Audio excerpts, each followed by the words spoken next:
citizenship ceremony is a rite of passage. Tuesday morning at East Ham Town Hall, and 31 people from 13 different countries are getting British passports. There are 2 of these ceremonies every Tuesday here, and Newham now has a white British population of 17%.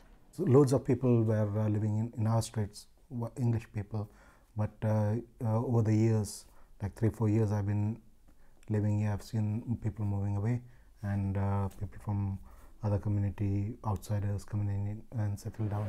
As this borough becomes increasingly diverse, the Mayor's introduced a series of fairly bold measures aimed at holding on to some of its Britishness. At Newham's libraries, he's removed foreign language newspapers, he's withdrawn translation services, and will no longer fund single community events. So you can't get money for a Bangladeshi street party here anymore. We don't make people integrate, we just encourage it. I can't make people do anything. People will spend time in their own ethnic group or their own religion, and that's great, right? What we do though is say that if we're doing something, we'll support people coming together. If you try to segregate people into different groups and keep them separate, that is not only bad for everybody in the community, it's very bad for the particular community that you do it to. Apartheid was wrong in South Africa, it would be wrong here.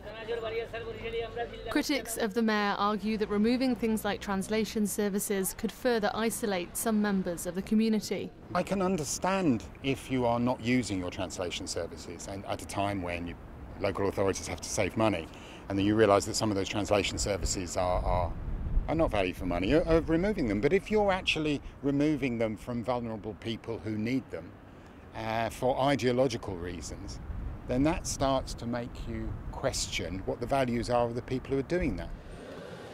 Right next door to the Olympic Park in Newham sits Stratford Market. The traders have been here for decades and told me what they make of the integration agenda. When in Rome, do as the Romans do. You understand what I mean? If you're going to live in England and you've made this your home, then yes, you should learn to speak English. Whether they've took the papers away and the translators away, it isn't going to change nothing. Because the minute you shut the door, why hey, you know, it's back to normal for them. Same as it is for us.